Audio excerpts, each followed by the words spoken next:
पौष मास शुभ पुण्य का दे संदेश। विशाल तप भक्ति और ज्ञान से निर्मल हो संसार। हरि स्मरण की ज्योत से मिटे आपका कष्ट जो भार। पौष कथा की गूंज से जग में हो उजियार। प्रेम से बोलिए जय श्री कृष्ण हरे। भक्तजनों, आप सभी का हमारे चैनल पर स्वागत है। आप सभी का दिन शुभ और मंगलमय हो, हमारी यही कामना है। आप सभी श्रोताओं का हमारी तरफ से बहुत बहुत धन्यवाद। भक्तजनों, आज से हम आपको पौष मास महात्म की प्रत्येक दिन कथा सुनाएंगे। तो भक्तजनों, आप सा प्रेम प्रत्येक दिन श्रद्धा पूर्वक संपूर्ण कथा को सुनिएगा। पौष मास धर्म और साधना का अनुपम संगम है, जिसमें भक्ति की धारा हर हृदय को शीतलता और ऊर्जा प्रदान करती है। इस मास में तपस्या, दान और सत्कर्म का विशेष महत्व है। पौष मास की कथा हमें जीवन में शुभ कर्मों का महत्व और ईश्वर की कृपा प्राप्त करने का मार्ग दिखलाती है। आइए श्रोताओं, आज की इस दिव्य कथा के माध्यम से हम सभी अपने जीवन को पवित्रता और भक्ति से भरते हैं। हिंदू धर्म में सभी माह का अपना अपना विशेष बहुत महत्व रखता है। हिंदू कैलेंडर के 10वें महीने को पौष का महीना कहा जाता है, जिसे आम भाषा में हम पूष भी कहते हैं। मार्गशीर्ष पूर्णिमा की तिथि समाप्त होने के बाद पौष महीने की शुरुआत हो जाती है। साल 2024 में पौष मास की शुरुआत 16 दिसंबर से हो चुकी है और इसका समापन 13 जनवरी 2025 को होगा। और पौष मास की समाप्ति के बाद माघ मास की शुरुआत हो जाएगी। हिंदू धर्म में हर मास का नाम नक्षत्रों के नाम पर आधारित किया जाता है। पौष माह की पूर्णिमा पर चंद्रमा पुष्य नक्षत्र में होता है, इसलिए इस मास को पौष मास कहा जाता है। इस पवित्र मास में पिंडदान और तर्पण करने से पितरों का आशीर्वाद प्राप्त होता है। जीवन में सभी शुभ फलों की प्राप्ति होती है। इस महीने में सूर्य देव की पूजा करने से व्यक्ति को तेज बल और बुद्धि की प्राप्ति होती है। इस महीने में यदि पितरों का विधि पूर्वक पिंडदान किया जाए तो पितरों को वैकुंठ लोक की प्राप्ति होती है और पितृदोष से छुटकारा भी मिलता है। वैसे तो भगवान को बहुत सारे नामों से पुकारा जाता है, जैसे गोपाल, मनमोहन, गिरधर, माधव, केशव, मुरलीधर। भक्तों के मत में अगर आप सुनेंगे तो भगवान के नाम अति सुंदर हैं। भक्त वत्सल भगवान का अति सुंदर नाम है, जिसका अर्थ भक्तों पर स्नेह प्रेम भाव पर भगवान बहुत जल्दी रीझ जाते हैं और अपना सब कुछ निछावर कर देते हैं।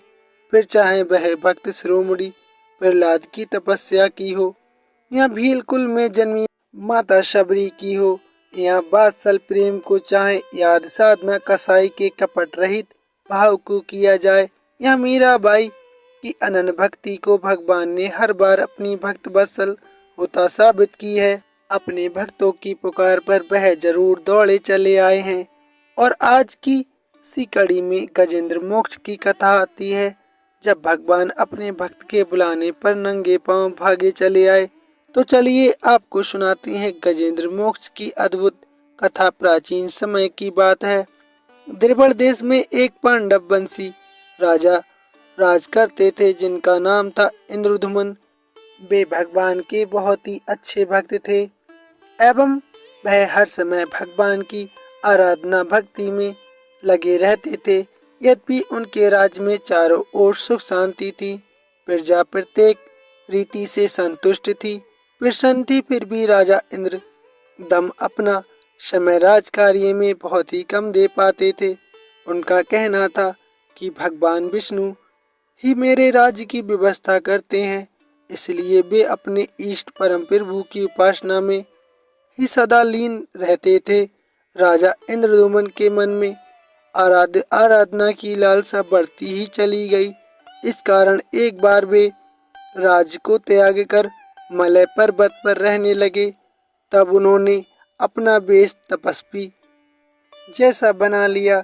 सिर के बाल बढ़कर जटा के रूप में हो गए और वे निरंतर परम ब्रह्म परमात्मा की आराधना में लीन रहने लगे। मन और प्राण से श्री हरि के चरण कमलों में मधुकर बने रहते। इसके अलावा उन्हें जगत की कोई भी वस्तु नहीं सुहाती थी। उन्हें राजकोष, प्रजा तथा अपनी संतान इत्यादि किसी भी प्राणी आदि पदार्थ की स्मृति बिल्कुल नहीं होती थी। किसी की भी याद नहीं आती थी। एक बार की बात है, राजा इंद्रदमन प्रतिदिन की तरह स्नान आदि से निर्वत होकर शर्वत प्रभु की उपासना में लीन थे। उन्हें बाहरी जगत का कुछ भी ध्यान नहीं था। संयोग से उसी समय महर्षि अगस्त अपने समस्त शिष्यों के साथ वहां पहुंच गए। लेकिन इंद्रदमन परम प्रभु के ध्यान में निमग्न थे। उन्होंने महर्षि के आने का कोई भी साहस न हुआ, न ही उन्होंने कोई स्वागत सत्कार कुछ भी किया, जिस कारण महर्षि अगस्त क्रोधित हो गए और उन्होंने क्रोधित होकर राजा इंद्रदमन को शाप दे दिया कि राजा ने गुरुजनों से शिक्षा नहीं ग्रहण की है और अभिमानवश परोपकार से निर्मत होकर ये मनमानी कर रहा है। ऋषियों का अपमान करने वाला ये राजा हाथी के समान जड़ बुद्धि है, इसलिए इसे घोर अज्ञान में हाथी की योनि प्राप्त हो। महर्षि अगस्त भगवत भक्त इंद्रदमन को ये शाप देकर वहां से चले गए। राजा इंद्रदमन ने इसे भी भगवान का मंगलमय विधान समझकर प्रभु चरण में नमन किया। क्षीर शताब्दी में 10 सहस्त्र योजन लंबा, चौड़ा और ऊंचा त्रिकुट नामक पर्वत था। वह पर्वत अत्यंत सुंदर और श्रेष्ठ था। उस पर्वतराज त्रिकुट की तराई में ऋतुमान नामक भगवान वरुण का क्रीड़ा कानन का उसके चारों ओर सुंदर दिव्य वृक्ष सुशोभित थे। वे वृक्ष सदा ही पुष्पों और फलों से लदे रहते थे। उसी क्रीड़ा स्थान ऋतुमा के पास में पर्वत श्रेष्ठ त्रिकुट के गहन वन में हाथियों के साथ अत्यंत शक्तिशाली और पराक्रमी गजेंद्र रहता था। वह एक बार अपने साथियों के सहित प्यास लगने के कारण बहुत व्याकुल हो गया था। वह कमल की गंध से सुगंधित वायु को सूंघकर एक मन को लुभाने वाले विशाल सरोवर के तट पर जा पहुंचा। गजेंद्र ने उस सरोवर के निर्मल, शीतल और मीठे जल में प्रवेश किया। पहले तो उसने जल पीकर अपनी प्यास बुझाई, फिर उसी जल में स्नान कर उसने अपनी थकान दूर की। इसके बाद उसने जल क्रीड़ा आरंभ कर दी। वह अपनी सूंड में जल भरकर उसकी फुहारों से हाथियों को स्नान कराने लगा। तभी अचानक गजेंद्र ने सूंड उठाकर चिल्लाना शुरू कर दिया। पता नहीं किधर से एक मगर ने आकर उस गजेंद्र का पैर पकड़ लिया। गजेंद्र ने अपना पैर छुड़ाने के लिए अपनी पूरी ताकत लगा दी, लेकिन उसका बस नहीं चला। मगर के मुंह से उसका पैर नहीं छूट पाया। अपने स्वामी को ग्रहग्रस्त में देख तालाब के पास जो हाथी थे वो सभी व्याकुल हो गए। वे सूंड उठाकर चिल्लाने लगे और गजेंद्र को बचाने के लिए सरोवर के भीतर बाहर दौड़ने लगे। उन्होंने पूरा प्रयास किया लेकिन सफल नहीं हो पाए। वस्तुतः महर्षि अगस्त के शाप से राजा इंद्रदमन की गजेंद्र हो गए थे और वे गंधर्व श्रेष्ठ महर्षि देवल के शाप से ग्रह हो गए थे। वे भी अत्यंत पराक्रमी थे एवं गजेंद्र खुद को बाहर खींचता और मगर गजेंद्र को भीतर खींचता। सरोवर का निर्मल जल उनकी खींचातानी से गंदला हो गया। कमल दल छत बिछत हो गए। जल के अंदर रहने वाले जल जंतु व्याकुल हो उठे। गजेंद्र और ग्रह का ये संघर्ष 1 सहस्त्र वर्ष तक चलता रहा। वे दोनों जीवित ही रहे। ये दृश्य देखकर देवगण चकित हो गए। अंततः एक दिन गजेंद्र का शरीर कमजोर पड़ गया। उसके शरीर में शक्ति और उत्साह नहीं रहा, किंतु जलचर होने के कारण ग्रह की शक्ति में कोई कमी नहीं आई। उसकी शक्ति बल्कि और बढ़ गई। वह और अधिक ताकत लगाकर गजेंद्र को पानी के अंदर खींचने लगा। असमर्थ गजेंद्र के प्राण अब संकट में पड़ गए। उसकी शक्ति और पराक्रम का अहंकार चूर चूर हो गया। वह पूरी तरह से निराश हो गया, किंतु पूर्व जन्म की निरंतर भगवत आराधना के फलस्वरूप उसे भगवान की स्मृति हो आई। उसने निश्चय किया कि मैं काल के भय से चराचर प्राणियों के शरण समर्थ प्रभु की शरण ग्रहण करता हूँ। इस निश्चय के साथ ही गजेंद्र मन को एकाग्र कर पूर्व जन्म में सीखे श्रेष्ठ स्रोत द्वारा परम प्रभु की स्तुति करने लगा।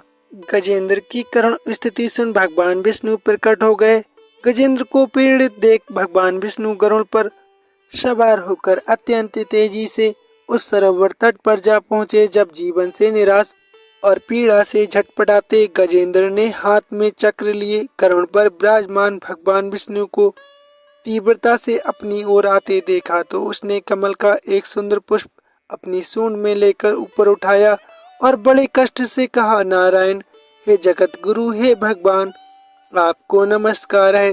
गजेंद्र को इस प्रकार पीड़ित देखकर भगवान विष्णु गरुड़ की पीठ से कूद पड़े और गजेंद्र के साथ उस ग्रह अर्थात मगरमच्छ को सरोवर से बाहर खींच लाए और तुरंत ही अपने तीक्ष्ण चक्र से ग्रह का मुख फाड़कर गजेंद्र को मुक्त कर दिया। ब्रह्मा देवी गण भी श्री हरि की प्रशंसा करते हुए उनके ऊपर स्वर्ग पुष्पों की वर्षा करने लगे। सिद्ध और ऋषि महर्षि परम ब्रह्म भगवान विष्णु का गुणगान करने लगे। श्री हरि की जय जयकार करते मगरमच्छ दिव्य शरीरधारी हो गया। उसने भी विष्णु चरणों में सिर रखकर प्रणाम किया और भगवान विष्णु के गुणों की प्रशंसा करने लगा। भगवान विष्णु के मंगलमय हस्त के स्पर्श पाप मुक्त होकर गंधर्व ने प्रभु की परिक्रमा की और उनके त्रिलोक बंदित चरण कमलों में प्रणाम कर वह अपने लोक को चला गया। भगवान ने गजेंद्र का उद्धार कर उसे अपना पार्षद बना लिया। गंधर्व ऋषि और देवगण प्रभु की लीला का गुणगान करने लगे। गजेंद्र की स्तुति से प्रसन्न होकर भगवान विष्णु ने सबके समक्ष कहा, प्यारे गजेंद्र, जो लोग ब्रह्म मुहूर्त में उठकर तुम्हारी की हुई स्तुति से मेरा स्तवन करेंगे और उन्हें मैं मृत्यु के समय निर्मल बुद्धि का दान करूंगा। ऐसा कहकर भगवान विष्णु ने पार्षद रूप में गजेंद्र को साथ ले लिया और गरुड़ पर सवार होकर वे अपने दिव्य धाम को चले गए। आज की कथा में बस इतना ही। भक्तजनों, कथा को पूरा सुनने के लिए बहुत बहुत धन्यवाद। जय श्री कृष्णा।